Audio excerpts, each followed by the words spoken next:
In early 2017, the Pizzagate has been debunked line was in full force across all of the mainstream media.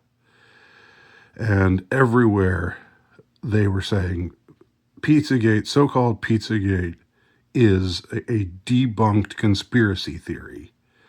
And it's an alt-right fever dream. And it's wrong. It's incorrect. There's nothing factual about it. And they claimed that it had been debunked, but nobody at the time showed why it had been debunked. What was showed why this theory was wrong. In other words, if you want to claim that something is debunked, then the typical thing to do would be to say, okay, here's what these crazy people are saying. Let's look at their theories. Let's examine them, and let's come up. And if we look at what they're saying, we can see that clearly it's this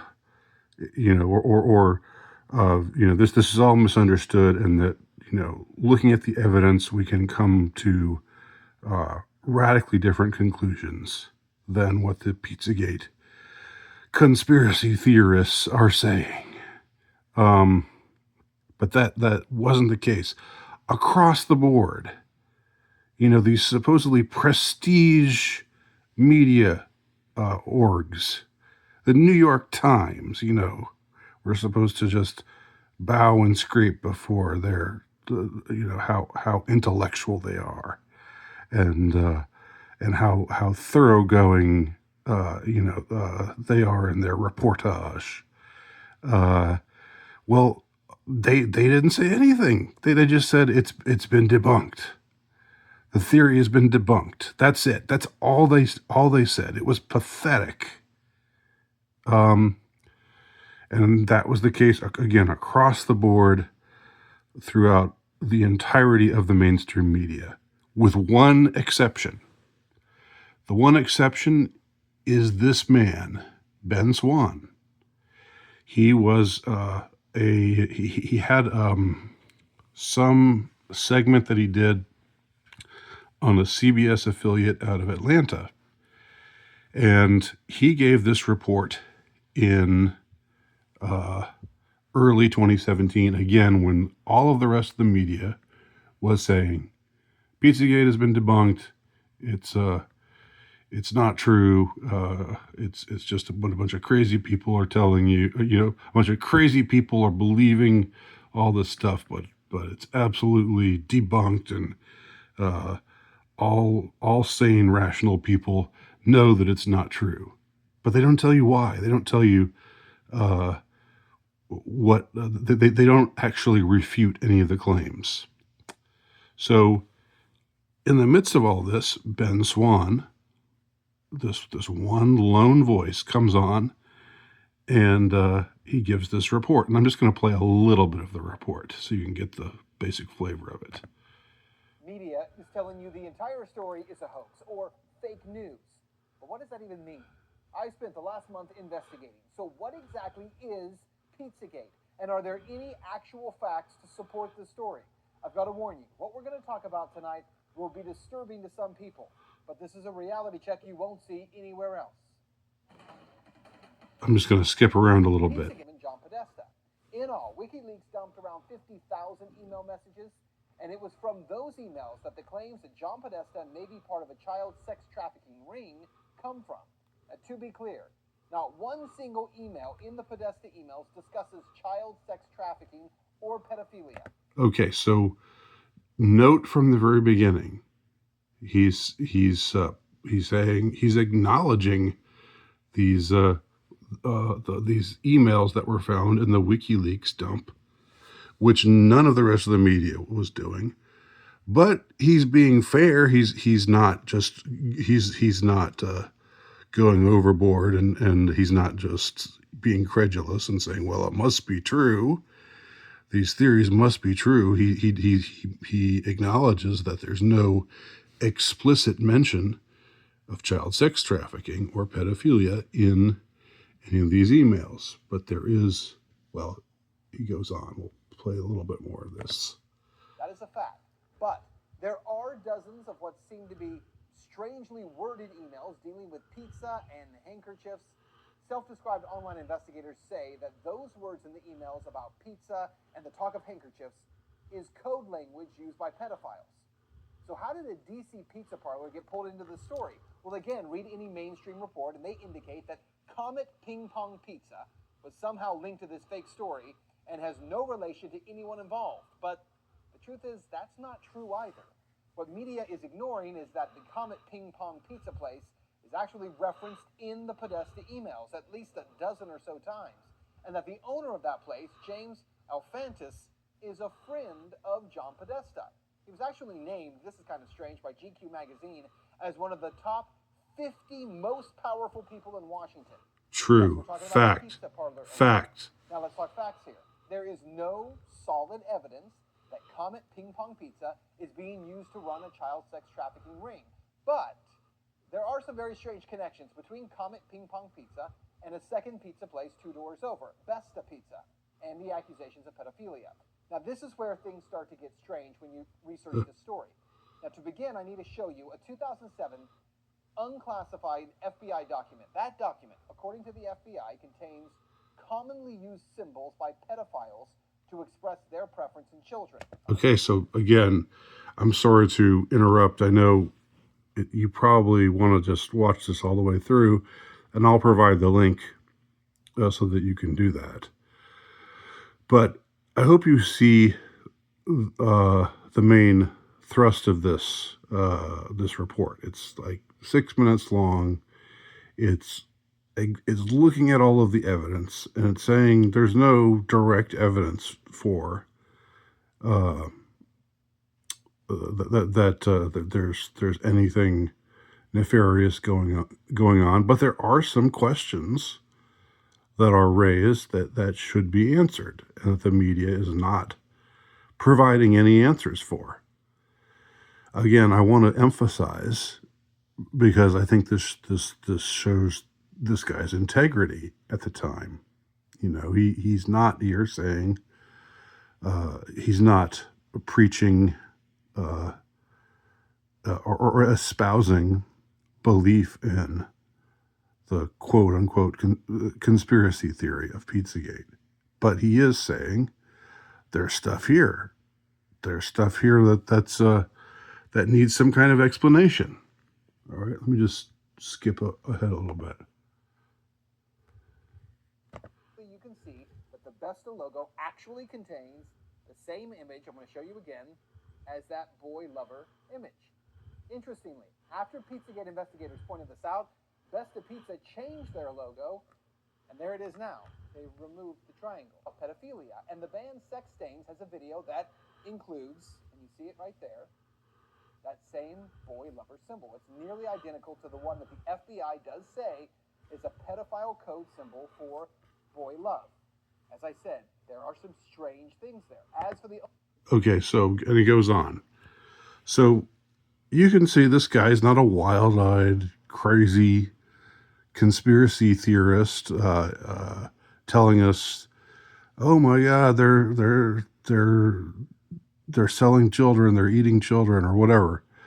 He's saying, you know, the facts of the case. This is something that was found absolutely nowhere across the rest of the mainstream media. Well, what happened after this? What happened is the mainstream media came down on Ben Swann.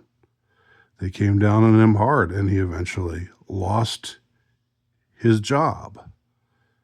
And his segment was soon scrubbed from YouTube and from much of the, most of the internet. You could still find it at BitChute, which was, I think, operational at the time. But even doing what he did, even saying, let's look at the evidence. There's no conclusive evidence of anything, but what's the explanation for this? What's the explanation for that? These are reasonable questions. Even doing that was going way too far, and they portrayed Ben Swann.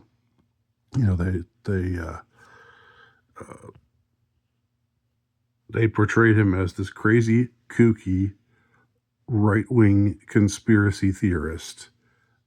When you can see from this report, there's nothing here that's irresponsible.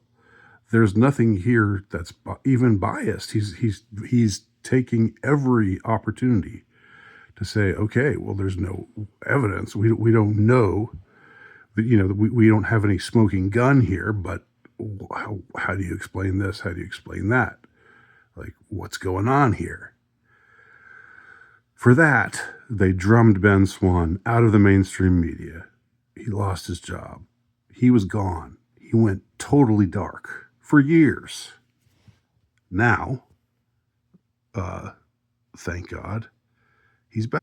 So this is a recent video where he's appearing with Liz Crokin, and for the first time ever, he's talking about what he went through, his experiences after having recorded that segment in early 2017. And I just want y'all to hear this. And I also encourage you to go to Ben Swann's channel and to subscribe to him, because he's a guy with integrity. He's a rarity in the mainstream media. He's not in the mainstream anymore, but he's somebody who's worth following. And so anyway, here's him telling the story about what happened to him in early 2017 after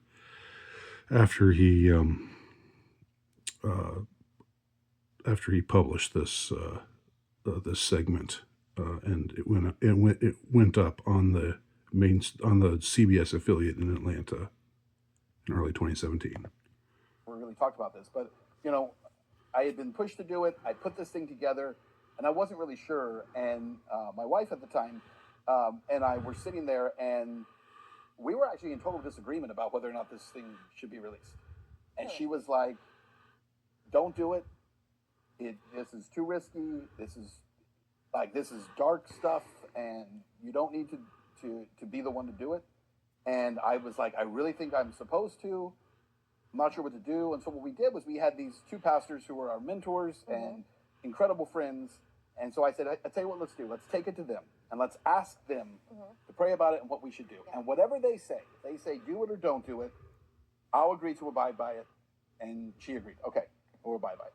And we took it to them, and they looked at it, and they said, we'll pray about it. And they came back a week later, and they said, we both feel like, how can you not do it? Yeah. Right? It's you can't not say anything.